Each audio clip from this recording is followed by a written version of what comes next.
Welcome to 365 Brothers, the podcast. Have you wondered who are the Black men that you pass on the street every day? What are their lives like? Well, in this podcast, we have an in-depth conversation with Black men from all across America and all walks of life. Listen to their stories, their experiences, their wisdom. I'm your host, Robin Shine. Get comfy.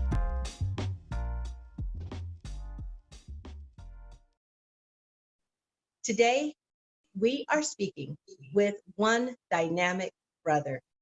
He is a creator and principal at the Diversity Gym, which is a diversity, equity, and inclusion consulting firm. He's also Senior Vice President of Leadership Development at the Jewish Federation, and he is founder and CEO of Global Eye Entrepreneurs.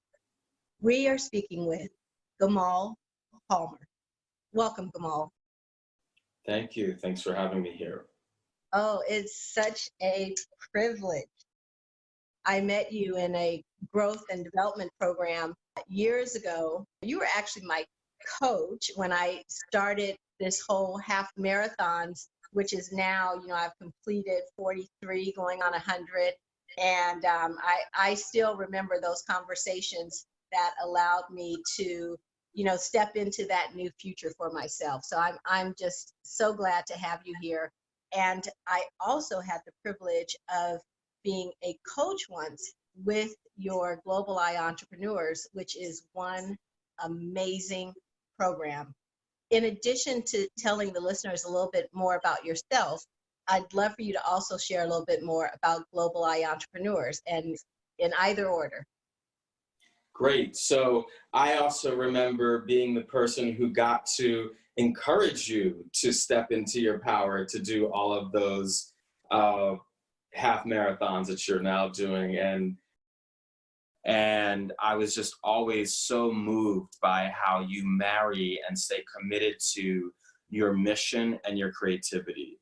And I thank you for having me here. And so I'm from Philly. I've lived in LA for 10 and a half years, which is wild, but always and forever from Philly. Global Eye Entrepreneurs is a organization. We happen to be a nonprofit organization. So our stake in the game is not in people's businesses, it's in their lives. We really focus on providing the skills, the infrastructure, and the relationships and resources for male entrepreneurs of color to be able to launch and sustain thriving businesses. We think about it in two parts, really. One is self, so the need to develop the person, and the other is the business, the need to actually have what it takes to develop, accelerate, and launch a business. We do a lot of work around identity, around hypermasculinity, all the stuff that people have, and then particularly because we're focusing on men of color, that men of color might be able to get out, so that's one less roadblock for them to accomplish their goals. We're actually launching our first accelerator program, a 10-month accelerator. We partnered with UCLA and USC and Paul Hastings' legal firm, and it's an opportunity for creation, right? And so the world is going to look really different on the other end of this COVID-19, the impact of it. Like, we haven't even seen the impact yet. We're still grappling with our daily trauma from it. So Global Eye is actually really well positioned to help folks of color be able to be a part of what that creation will look like.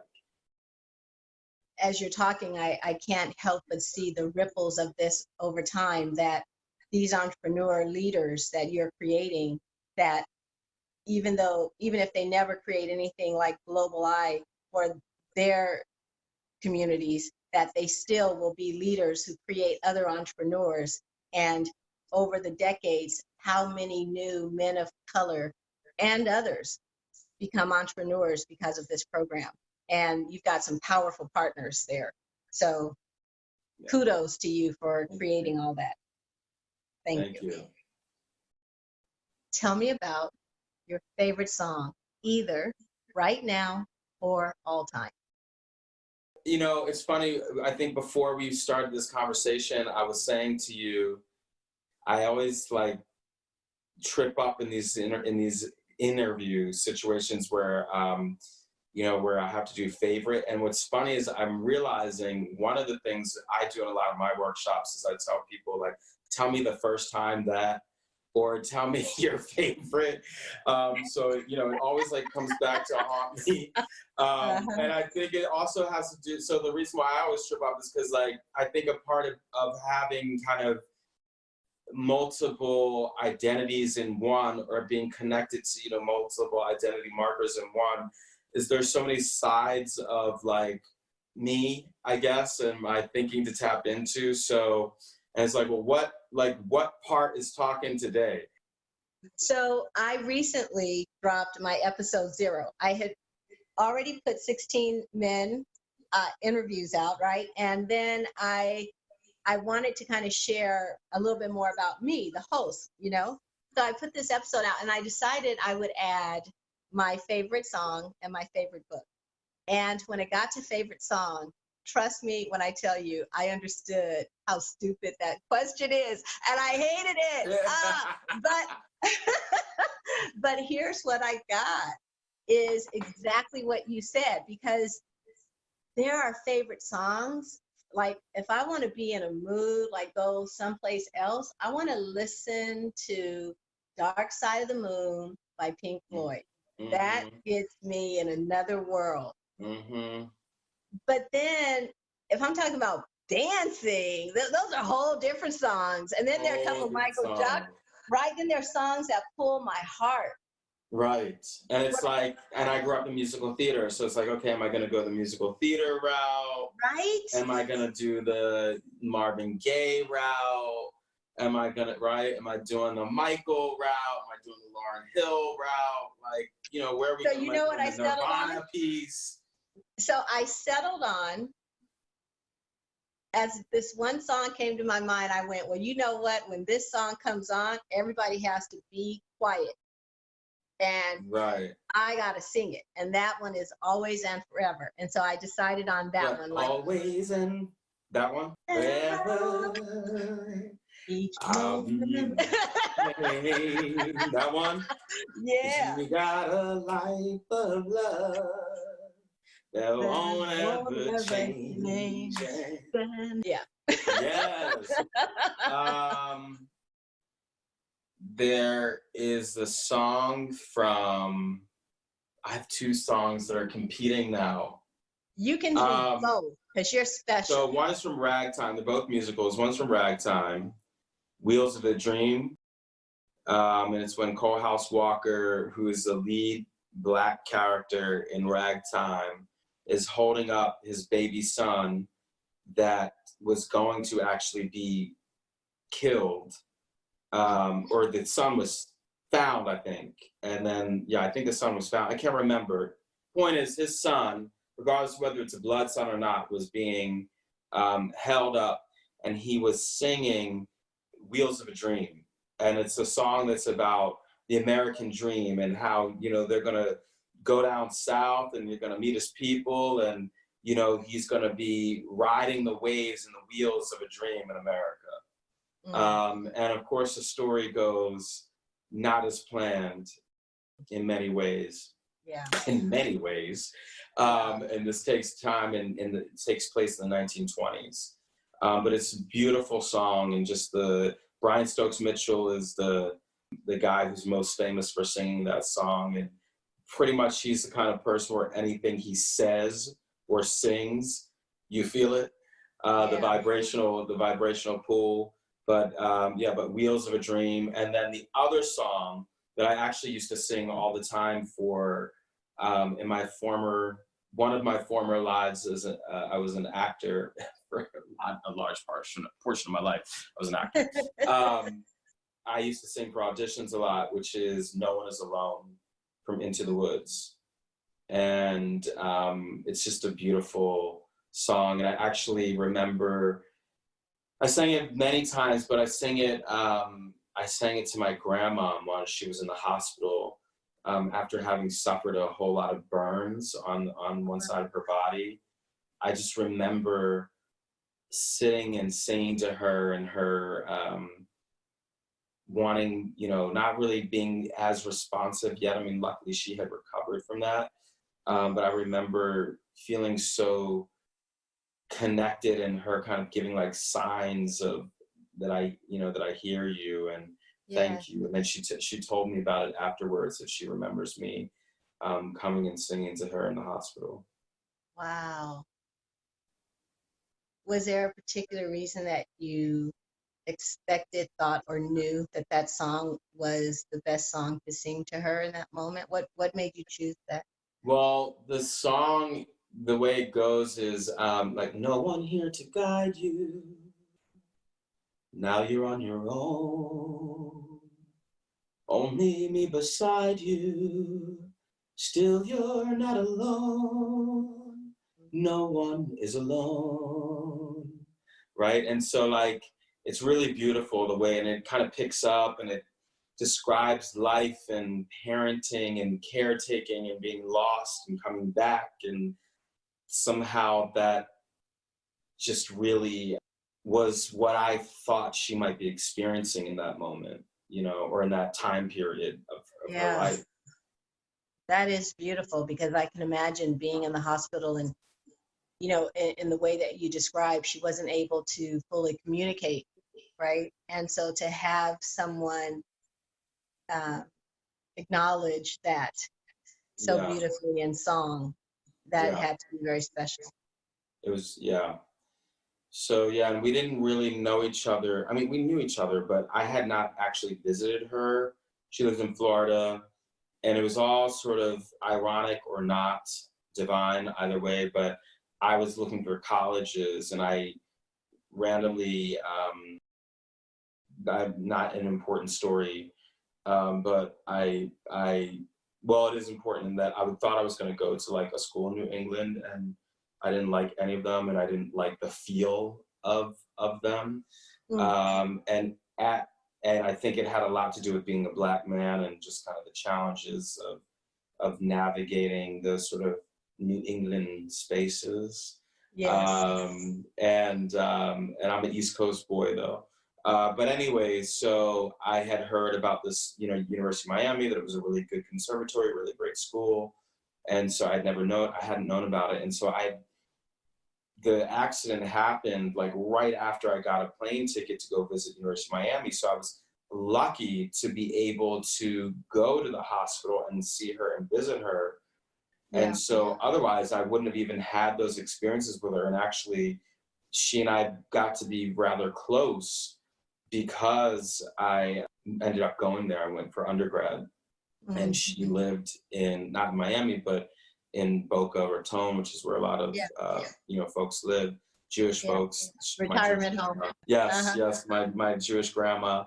So I remember like just being able to build a relationship with her there, and the other part that I'll just say about that is that one of the reasons that I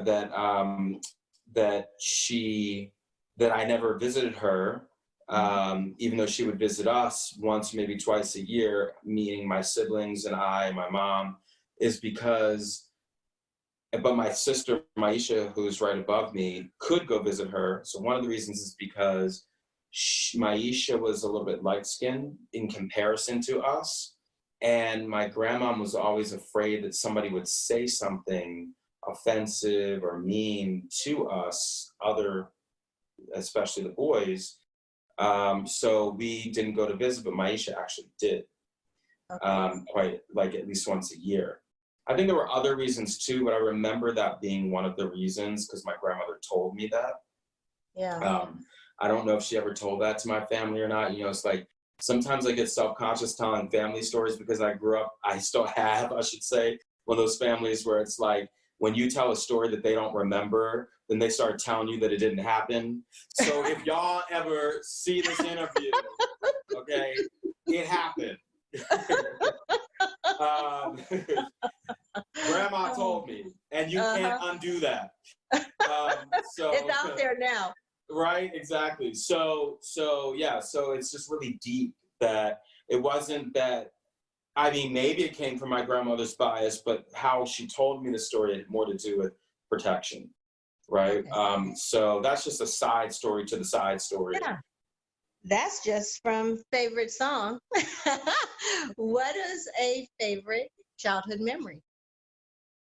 When I was 8, 9 years old, so I grew up in a very diverse neighborhood in what is called West Mount Airy. My parents moved there because they're a mixed couple. My mom is Caucasian, Ashkenazi, white Jewish woman, and my father is Black Catholic male. And they moved to West Mount Airy because there were a lot of mixed race families living there, moving there, and living there at that time. So I actually grew up with a lot of mixed race kids. Like, you'd go to birthday parties and half the kids could be mixed race, like that kind of density, if you will, of biracial families, multiracial families. Like, grew up with Muslim and Christian and Jewish, and I actually babysat kids of lesbian parents, which now is not a big deal, but you know, in the 90s, like, that's just like not a thing. That was not a thing. This is a high degree of diversity in this community. Yes. So you get the point. So I did not grow up Jewish, and I knew that I was Jewish because, like, when my grandma would come, we would go for Passover to some family, Carol and Ed Ladine's in New Jersey, in Teaneck, New Jersey, or you know, for whatever other reasons. But ultimately, we were not practicing Jewish. My mom really kind of distanced herself from the organized Jewish community for all kinds of reasons, including the tensions from marrying my father, and who's a civil rights activist, and you know, and all that brings. So, but we were went to church. So we were I was going to Presbyterian church in Sunday school, and my the synagogue was literally a block from my house. So you walk out of my house and you see it. It's like a short block, like other block, not even like the other blocks were longer blocks. It was a very short block. And so that, plus I had some close friends that were Jewish, and they would invite me to their house for Shabbat, which is Friday night. So it's the day of rest, it's all day Saturday. So every Jewish holiday, it doesn't matter what it is, it always starts on a sundown and it ends on a sundown. So every Friday, every Saturday is Shabbat, which means every Friday night, Shabbat begins, and every Saturday evening, Shabbat ends. So, which is the day of rest. So I would go to their houses for Friday night dinner, but it was really Shabbat dinner for them. And I really felt compelled. I felt very close to and called towards this ritual of Shabbat and this ritual of Judaism and rituals of Judaism. And I kind of started hanging out outside the synagogue, and like, it's like a little weird, but whatever. But I was with friends. I was not a solo agent. And I went home one day and I said to my mom, I really, I want to be Jewish. I want to practice Judaism. And she's like, oh my God, no, you don't. Leave me alone, right? She's like, whatever, kid, right? So then this goes on for like a year, and I eventually walked to the synagogue and said, I'd like to speak to the rabbi. And they're like, how old were you? I'm now 9. Okay. And I said, I'd like to speak to the rabbi, please. And, and they were like, huh? Right? Like, who's this little brown boy, So I go and I talk to she sends me up to the rabbi. I'm like, my mom is Jewish, which makes me Jewish, but she won't let me be Jewish. What should I do? And the rabbi's like, does your mother know you're here? And I was like, oh, darn, I might be in trouble. Shoot. So he calls my mom and it's like, this is Rabbi Han from the Germantown Jewish Center. Your mother's here, your son is here, and says, you won't let him be Jewish. And so then, like, I end up in Hebrew school 2 weeks later. because like that's what happens. So I go to, and then like I go to Hebrew school after school, which is like a whole other universe. And then that's not enough. I begged to be able to go to Jewish day school. I called the school to have them send the materials. I talked to who's now become my godmom, who's one of my friend's moms, this Jewish family, who I deemed as my godmom, and asked her myself if she would be my godmom. Come to find out, like years later, like Jews don't do godparents really. They don't do like godmom, godfather. So I'm like bringing her into this like Christian thing, but she's so cool and great. She's like, yeah, sure, I'll be your god. And now I'm the godfather of her son, my friend Solomon's, both his kids. But point is, that really launched me into my Jewish journey. And I had a bar mitzvah and. Oh man. I mean, I'm just picturing you. You can see it. You can see it. I mean, who does that? I mean, first of all, what kid wants to be religious, period? Right. But then to say, look, I really want to do this, but my mom won't let me. Tell me, what should I do? I mean, even the question itself is so.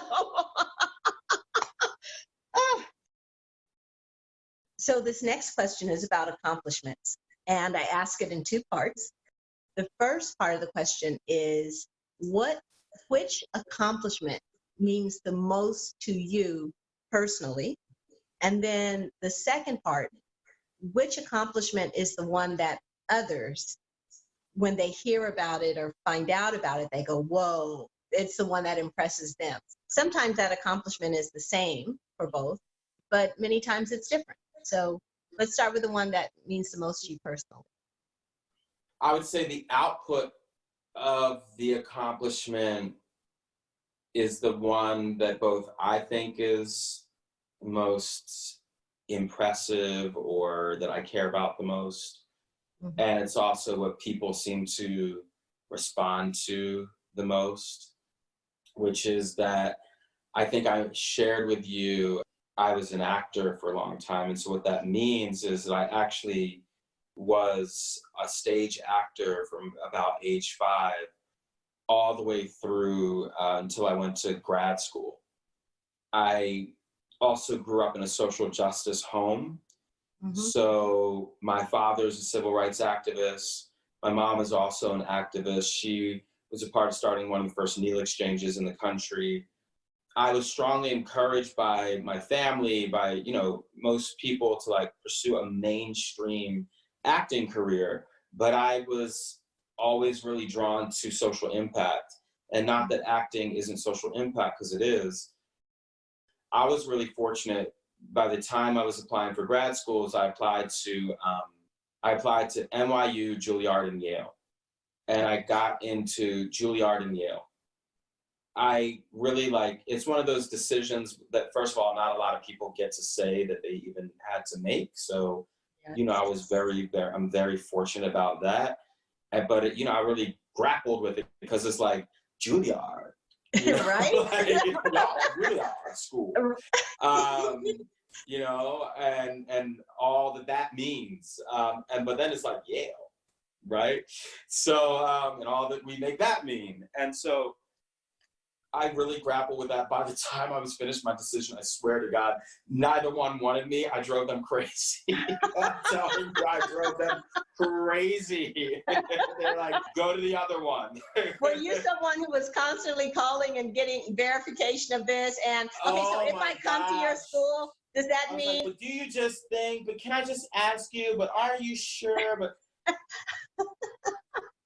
so there I am, literally in the best drama school in the world.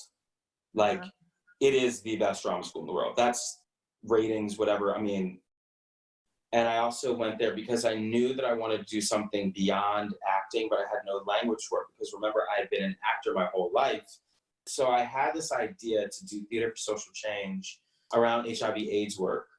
And talking to Ellen Lang, she was the head administrator of the office, and she had mentioned to me that another professor of mine was also thinking about similar work. And so we partnered up and we created this this idea to have Yale School of Drama students work with theater companies, theater for social change companies in sub-Saharan Africa around HIV/AIDS work.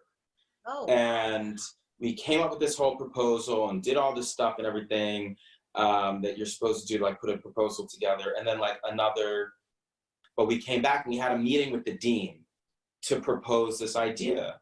And the fact that we got the meeting, we were like, well, of course he's going to say yes, right? Because it's like, we have all our ducks in a row. Like, that's probably why he's taking the meeting. You know, we were like super like, this is going to happen. Yeah. And we go in there and we pitch the whole thing, and he's like, this sounds great, it looks great, but who's going to pay for it? And we're like, you? you. And so, you know, he was just like, we don't have funding for that. I mean, like, that's not a thing we have funding for. And I'll never forget, we walked out of that meeting. There's going to be a school or a department or something to make this happen. So fast forward months later, we find a professor at the School of Public Health, and then there's the Yale summer session. We partnered with these two, became a theater and public health course in Swaziland and eventually also South Africa, where we bring pre-med and public health interest students to Swaziland and South Africa to work with public health workers themselves around the search for a cure to a disease that has no end. Like, what is the experience as a public health worker of searching for a cure to a disease that has no end? Using applied theater, which is a specific kind of theater, and like theater modalities and stuff, to have these massive community-wide conversations and collaborations. And the dean that said no, essentially, 3 years later, that work became really successful. And the work that we were doing in Swaziland, by then I was like teaching on campus and all this stuff. And so I actually, right before graduating, the dean called me into his office to invite me to go to Yale for a 4th year to go to the School of Management, because he really appreciated the work that we had done and wanted now to support a program launching through the School of Drama. So they wanted to fund some sort of an international program similar to what we did with Swaziland. And so I was basically left with this decision of whether to pursue my acting career, to, you know, graduate and hop into the industry the way that people do and why people even go to a school like that, or go to School of Management, to the business school for a year, to go to all these classes, but then to also design a program for the drama school. And I chose to do the 4th year, which meant I forewent all the energy of like auditioning for the industry and getting agents and managers and all that stuff, at least immediately, to take this big risk. And I did that, and it was in 2008, was the fall, both the autumn, the fall, and also the fall of our economy. And so I did that, but for me, the biggest accomplishment was that no 3 years prior became a yes that changed the trajectory of my life. And the hardest thing I've ever done, I think, was go through that program and go to business school with people who actually like took the test to get in, you know? And, and I created this program called the Quest for Social Justice Through Music, Theater, and Religion, where we brought Yale Divinity and Drama students. So we partnered with the Divinity School and brought Yale Divinity and Drama students to Tanzania to work with imams and Christian leaders and Muslim sheikhs around conflict resolution, using applied theater and music for social change, and similar kind of model, but like different topic in Tanzania, and did that for a little while. So those outputs are like things that impress people. But for me, the biggest accomplishment, again, was that, you know, that staying power. And the dean said, I mean, essentially said more than yes. He said, like, here's a whole new life. Yeah. Wow. Kudos. Thank you. Gamal, what is a favorite quote, saying, metaphor, or book, and why? There's a quote in Shakespeare that I really love. Julius Caesar says it. Cowards die many times before their deaths. The valiant only taste death but once. Of all the things it seems most strange that men should fear. And I love that quote. And I also love that I was just like schmacting a little bit. Yes, but, yeah. but I love, it.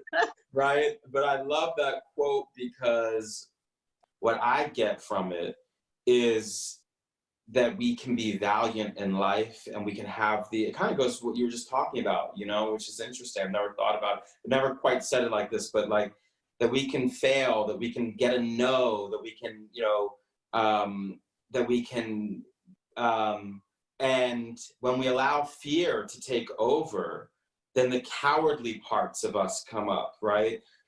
When we allow bad things to happen, we get back up. That's the valiant piece, right? Like we can be valiant in life. And then you only taste death but once, and that's when you actually die. But when you live, or when we live life, like, here's another thing, I can't do it. Here's another thing, I won't do it, right? That's like you're dying over and over again before you actually die. It seems most strange that men should fear. Like, I do think that fear is a very strange part of our humanity. You know, animals, when they're afraid, it's typically because they're in trouble, right? Right. For the most part, it's because they're actually in trouble.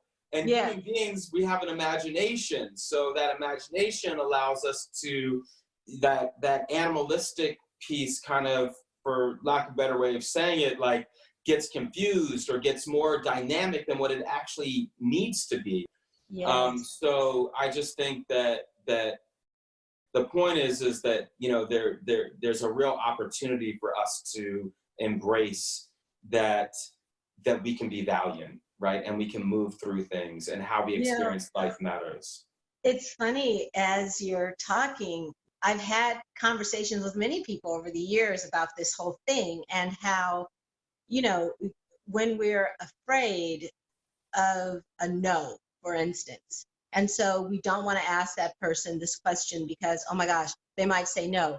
And like you were saying, with an animal, you know, if I don't go for that meat, like if I don't go for that meat, I might not make it to the morning.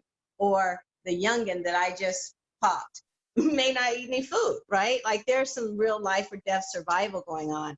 But with our imaginations, how we perseverate or worry, it's funny that I just heard that we protect our egos as if they are our being, as if they are our actual bodies.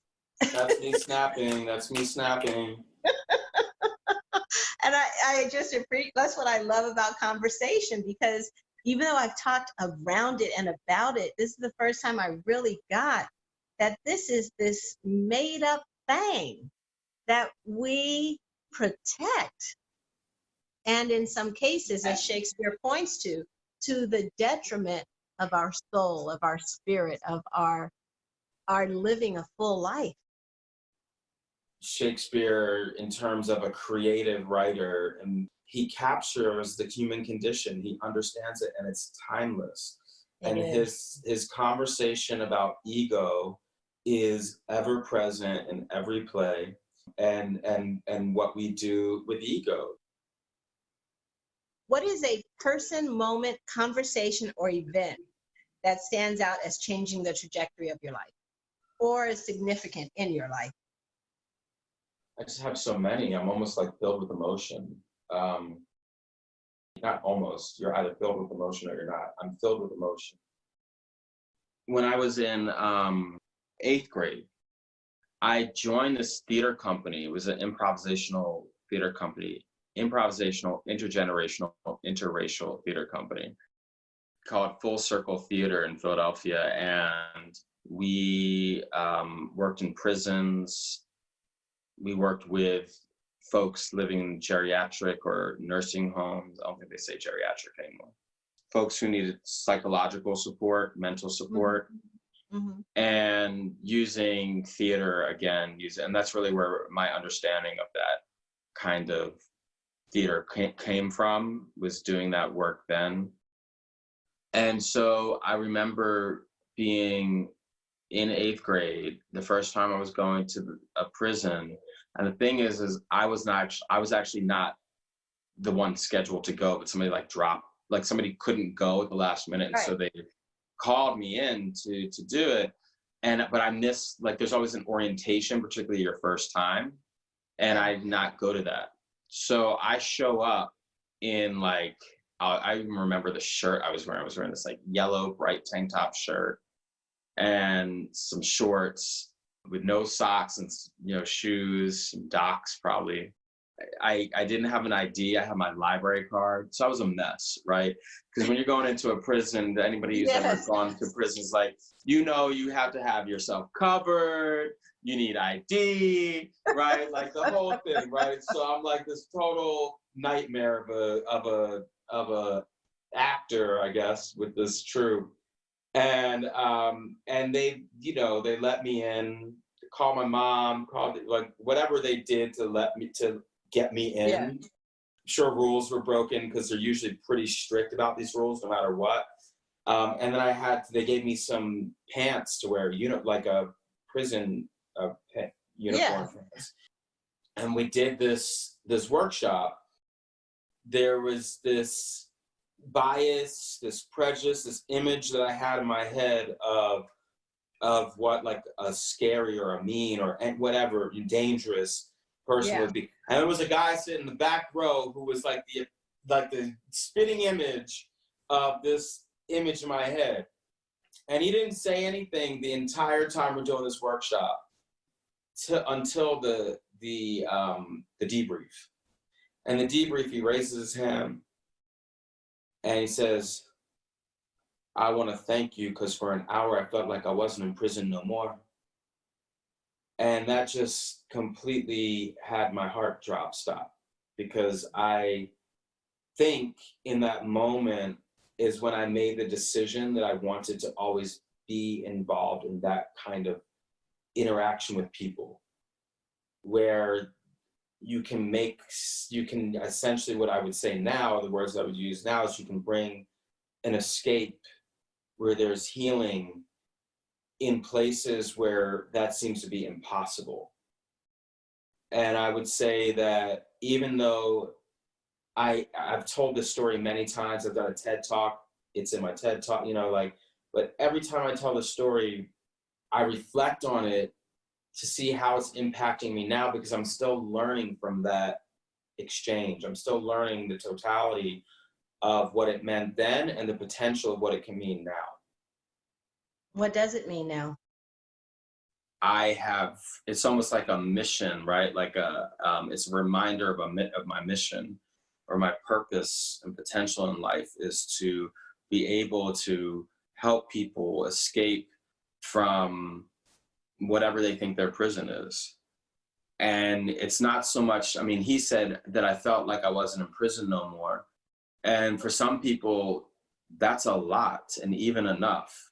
And for other people, it's an opening into whatever else is you might want to do with your life or yourself, or a decision that you're making, but to forget about the prison part that we're in. Because I put myself in prisons all the time mentally, in terms of I'm so frustrated, I don't know what to do, I can't handle this particular situation, or right, and then I just perpetuate that thinking and that thought, and it's I can't see anything else but that, right?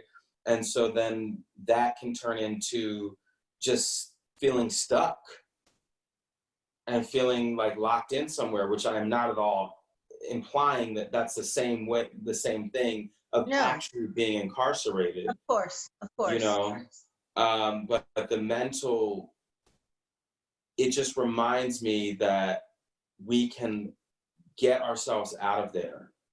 Yeah.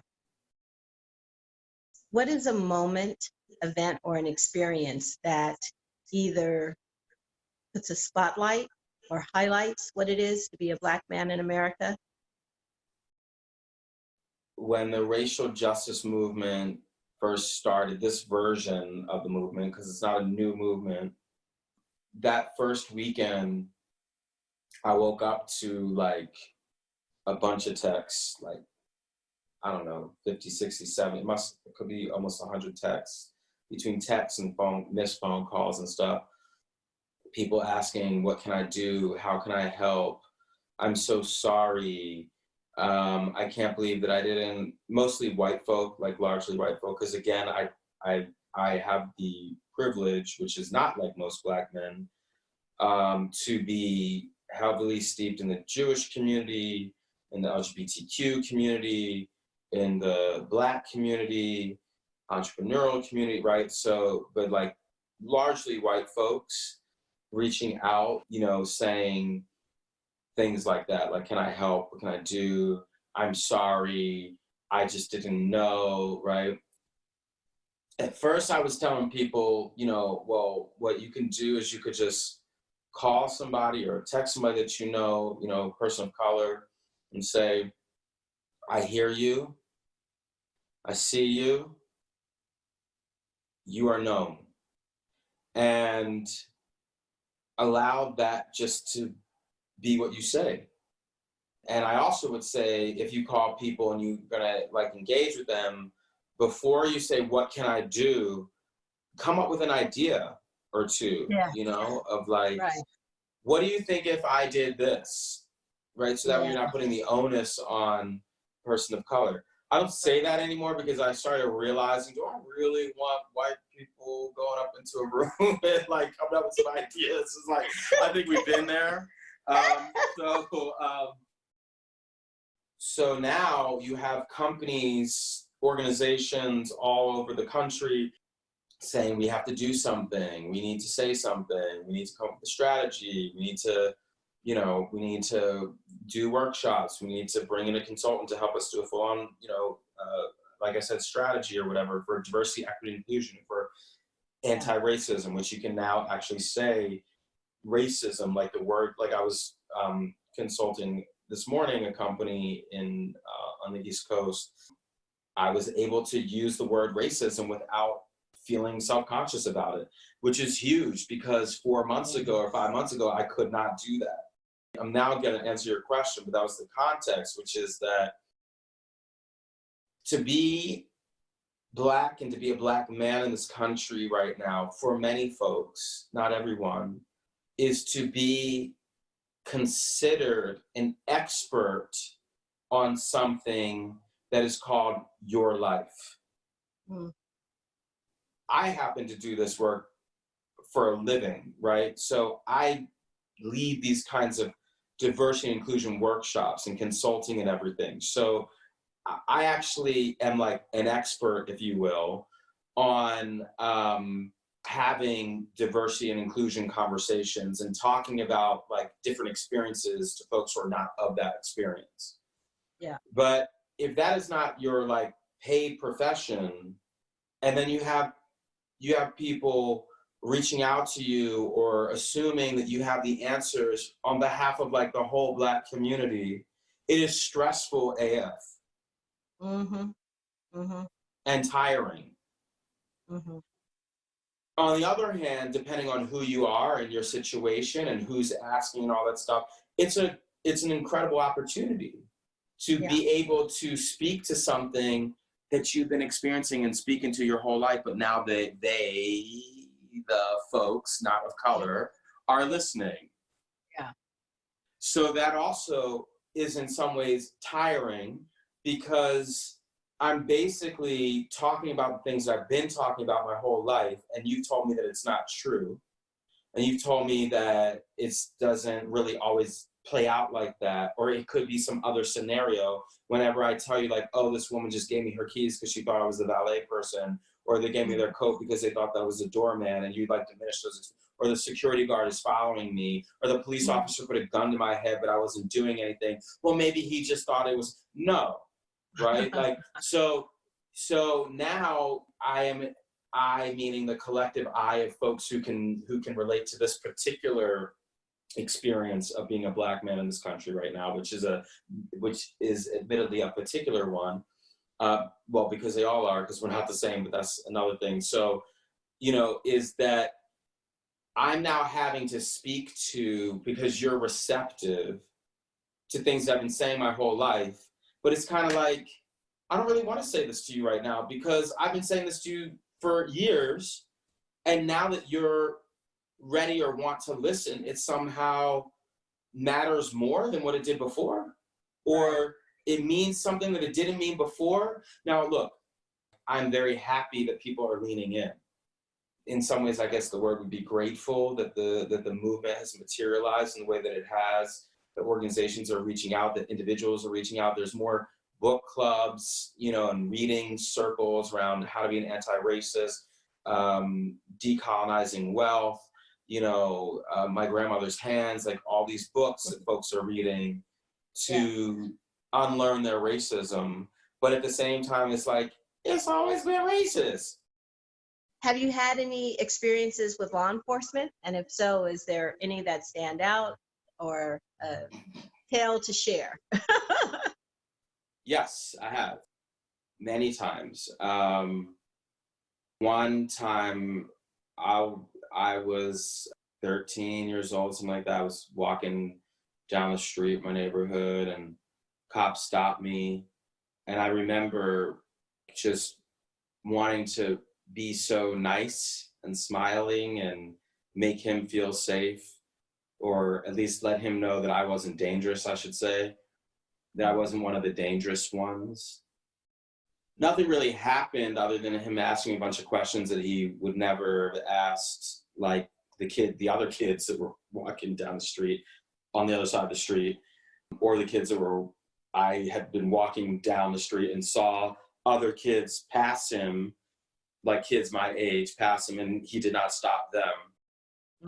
And I didn't really realize that what I was doing was like, shucking and jiving to be like, yeah, hi officer, thank you so much for your help. I really appreciate it. Like I even said something like, I know you just want us to feel safe, or some crazy stuff like that I had probably somehow picked up from, other environments, whatever. But in college, I was stopped by a cop late at night coming home from a play that I had written called The African Love Song. It was Black History Month. And I've been working on this a long time. I was really proud of it. And I rode a bike for a very long time, like a bicycle. Anyway, so I was riding my bike home, and this cop stopped me to ask me, and nobody's on the street. So like he literally, all he had to do was just like roll up and say, excuse me. And so then of course that startled me a little bit. And then he told me to get off the bike, and I get off the bike, and he asked me if I had ID, and I show him my ID, which is a school ID. And he's like, well, is this real? So now he's questioning my school ID. Yes, it's real. And where do you live? And I was pretty much almost outside of my complex. I lived in this condo complex. He then told me to step back, and I asked him, why were you stopping me? And he said, well, somebody's bike was stolen. And I was, I said, well, okay, this is my bike. It's like, well, you look like you're on a bike that was stolen. What? And so then I was like, I don't understand, sir. He's like, are you giving me attitude? And so then he basically kicked my bike, which then hit me. Then I felt, right? And, and it escalated. I mean, luckily, I wasn't beaten, and I was beat up. Yeah. Right. It's just that, I mean, that's one of several stories. But that one is mind blowing because of where I was coming from. Yeah. Like I was coming from this play that we put together to, during Black History Month. And it was kind of like a series, like a collection of like scenes and poems or whatever, and like some original written stuff. So coming from that to that, to that, it was just like, where are we? Like, and here we are now in 2020, and it's still the same. We're still grappling with this racist project. This race. I mean, America was built on a project of a race-based project. Yeah. And it's what I hear in that story is, I think what this current iteration of the movement has done is remind those of us who are comfortable that this isn't history. And so I say that for myself. Like, even for Black Americans, and I know this is not for all, I'm speaking for, there might be another like myself for whom we know this stuff is still happening in the world. Mm-hmm. And yet it seems like it's less than. And so somehow the fact that it's less than or not as bad as it used to be, that, well, that's good enough, or that's, this is good progress. And I think what this current iteration of the movement has done is remind people of all colors and those of us who are complacent that, whoa, this is real. And so when you are coming back from this play that is Black History Month, so we're talking about this historic context, and then you have this experience with the officer that says, oh no, this is not history. And so I hear that we're all having that experience right now, although not. There's one more question I want to ask before I move on to the next, and that is, when you talked about the experience you had when you were 13, being very, I would say maybe even obsequious about, hey, officer, thank you, officer, was it your intention to make him comfortable to avoid a negative interaction? Oh yeah, 100%. That was an all-day character. That wasn't like just because I was interacting with the officer. That was a way that I had become. Mm-hmm. Right? And so if I would meet new parents of these, Caucasian friends, it'd be like the proving. The parents is like, I want you to like me. The officer is, I don't want you to hurt me. Yes. Yeah. I get that. Yeah. Thank you. Mm-hmm. So then she's a woman who could be a sister, friend, neighbor, mother, lover, wife, whatever, your choice. If the United States were a woman, what would you say to her? Help! Fix us! Whack us into shape! I would say, what do you need? I would say, how can I help? I would say, we gonna be all right, I hope, but I feel like we're gonna be now more than I felt that way before. Take care of yourself. Don't let them get you. So Gamal, what is love to you? Love to me is like a magical dance that always has a beat.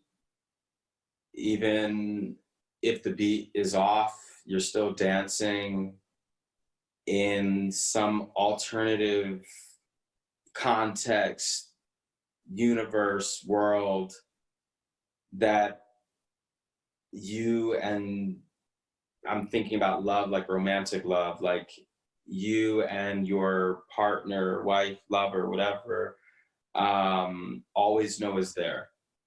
It's safety, it's a song, it's a poem, it's like a boxing match, like, I mean, boxing is, except for the like the gory part of knocking people out and stuff, I mean, just the lightness and the maneuvers and you get punched, but you're like in that ring together. Yeah. That's actually, that's the first time someone has made a boxing ring sound romantic in my life. Right? Yeah, but I see the vision, I don't know if it's because I can see your face as you're describing it, but like, I really get the vision of being in the ring.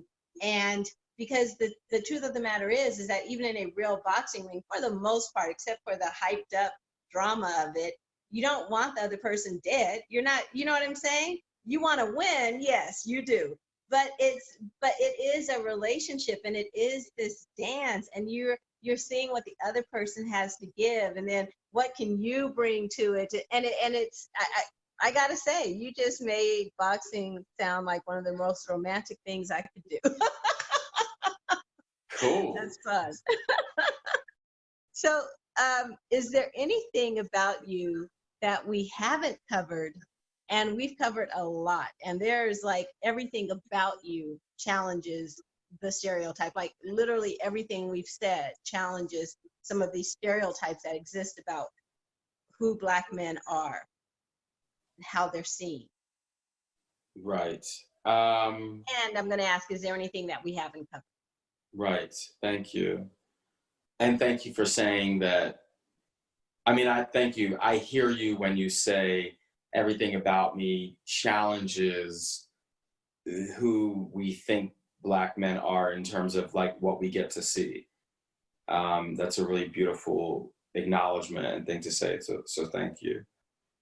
I would say that one avenue to ending some of the challenges that we face as Black men is for us to own and to grapple with and own the complexities and the layeredness and the opportunity of our sexuality.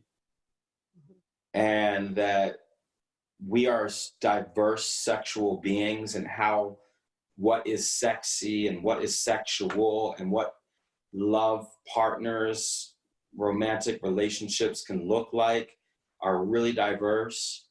And one of the things that I see holds us back is wanting to live into a particular narrative of what it means to be a strong, beautiful, sexy Black man, and having more patience, more curiosity, more allowance for other ways, multiple ways in which people can be sexy and be sexual and even claim their sexual identity, and that not be a threat to manhood, to manliness, to masculinity, to brotherhood, but an opportunity and a part of it.